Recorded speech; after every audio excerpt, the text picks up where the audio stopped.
Hello po sa inyong lahat mga ka-crypto. Ako po si Pinoy Crypto Trader at sa video na ito ay atin pong pag-uusapan ang tungkol sa balitang ito. Yan, ito po ay tungkol kay FTX. Ito po yung sikat na isang crypto exchange na nag-collapse noon pa. Yan, sila po ay naglipat ng $13.6 million na halaga ng mga cryptocurrencies. Yan, nilipat po nila ito sa yan kay Binance. Yan ang nangungunang crypto exchange sa buong mundo sa ngayon. At maliban kay Binance ay kay Coinbase. Yan, isa na rin pong malaking crypto exchange si Coinbase. Ayan, linipat po nila ang kanilang funds na nagkakalaga ng $13.6 million at mukhang parang nagpapakita ito na parang may balak ang FTX na magbenta. Yan, ibenta yung kanilang linipat na mga cryptocurrencies sa dalawang crypto exchange platform na ito. At ayan, bago po tayo magpatuloy ay nais ko po munang bigyang linaw ang aking disclaimer kung saan ang nilalaman po ng video na ito ay hindi po ito isang financial advice. For education and information purposes lamang po ang layunin nito. Maliban po dito ay nais ko na rin pong magbigay babala na wala pong kahit anumang group chat ang Pinoy Crypto Trader. Ayan, wallets associated with bankrupt FTX and Alameda Research recently moved $13.6 million to Binance and Coinbase, deepening current sell-off fears. Kaya ayan, marami daw pong natatakot na baka mag-dump or magbenta or ibenta lahat ng FTX yung kanilang inilipat na kanilang mga digital assets or digital currencies dito kay Binance at saka kay Coinbase. Siyempre kung pag nag-dump sila, yan, binenta nila yung kanilang mga cryptocurrencies na nagkakahalaga ng $13.6 million ay talagang meron itong impact sa market price ng mga crypto. Ayan, crypto analytics platform Spot On-Chain flagged the transfer initiated in a span of 10 hours. Per the update from Spot On-Chain, Coinbase received a larger share of the transferred assets. The recent series of transactions saw 2 batches of movements. Ayan. Nakita po ito, nakita po ng platform na si Spot On-Chain yung ginawang pag-transfer ni FTX sa kanilang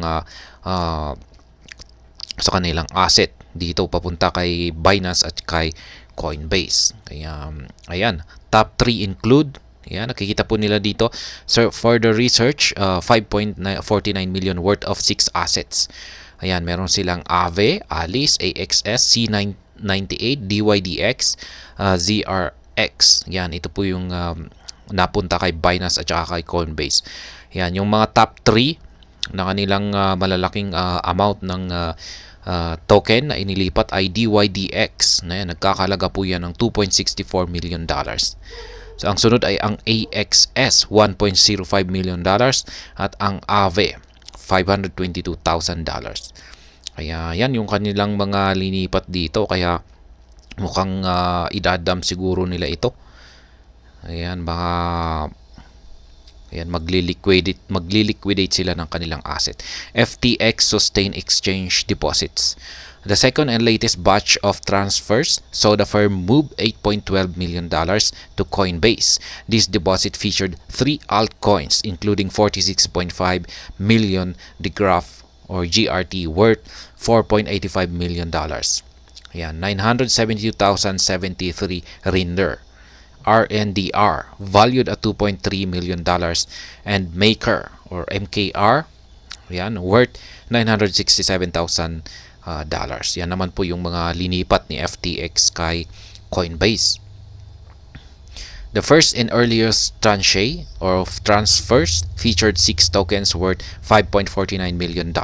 These altcoins include Aave, My Neighbor Alice or Alice, Axie Infinity, AXS, Coin98, yan, or C98, DYDX, and 0x Protocol or ZRX. Of these, the 3 top transfers included 1.14 million DYDX worth $2.46 million. Yan, 192,888 AXS valued at $1.05 million.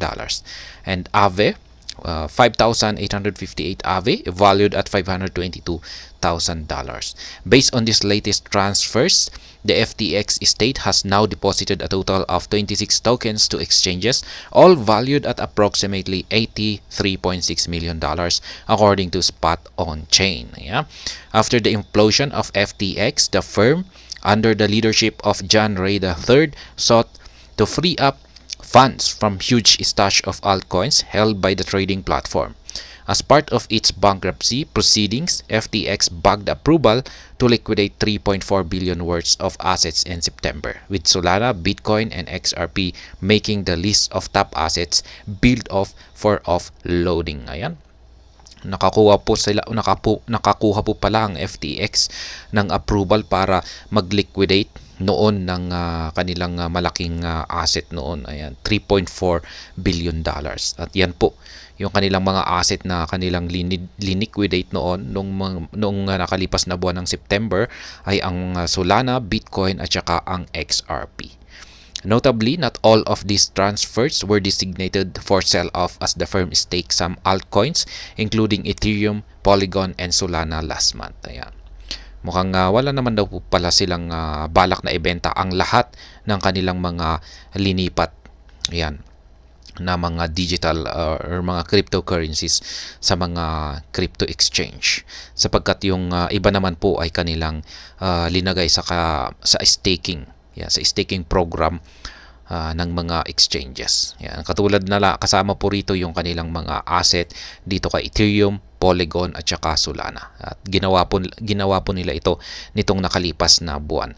Pero ayan, malay pa rin natin kung ano yung kanilang balak sa mga crypto na kanilang linipat ngayon lamang, nitong nakalipas lamang. Asset reaction to FTX transfer. The exchange move has remained consistent since that time, and surprisingly, some of the assets in question have managed to regain their momentum. Solana tops the list of these altcoins as it ended October with 24.56% growth to $39.56 after featuring in a number of potentially fatal transfers to exchanges. The luster of Solana has seen firms like VanEck calling a price target of $3,211 for Solana by 2030.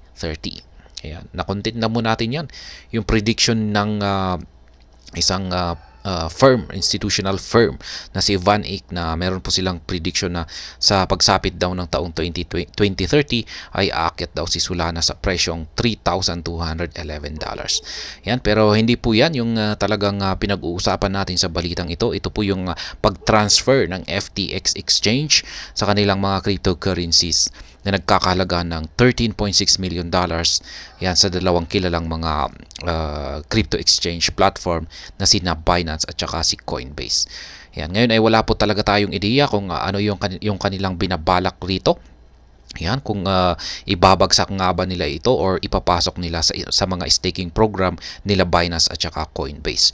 Pero kung sakaling ibabagsak po nila ito ay ayan, maghanda-handa na po tayo na posibleng maapektuhan po yung presyo ng mga ibabagsak po nila na mga cryptocurrencies dito. Ayan, nandito po binanggit po nila yung mga top na mga transfer po nila dito ng mga digital assets. Yan, si Aave, si Alice AXS, C98, DYDX, ZRX. Ayan, yan po yung mga top na cryptocurrencies na kanilang inilipat dito sa dalawang crypto exchange na ito. Kaya kung pag yan po ang kanilang ibabagsak at meron po kayong hawak na ganyan ay yan, mukhang babagsak ang presyo ng mga yan. Ayan, hanggang dito na lamang po tayo sa video na ito. Sana po ay inyong nagustuhan ang aking paliwanag dito. Kung inyo po itong nagustuhan ay pakiclick lamang po ang like button nito. Para naman po sa mga bago lamang dito, kayo po ay aking inaanyayahan para mag-subscribe. Pakiclick na rin po ang bell icon nito dahil ito po ang siyang magsisilbing notification nito sa mga bago kong videos na akin pong ina-upload sa aking YouTube channel na ito. Marami pong salamat sa panonood. Ingat po tayo lagi at God bless po sa ating lahat.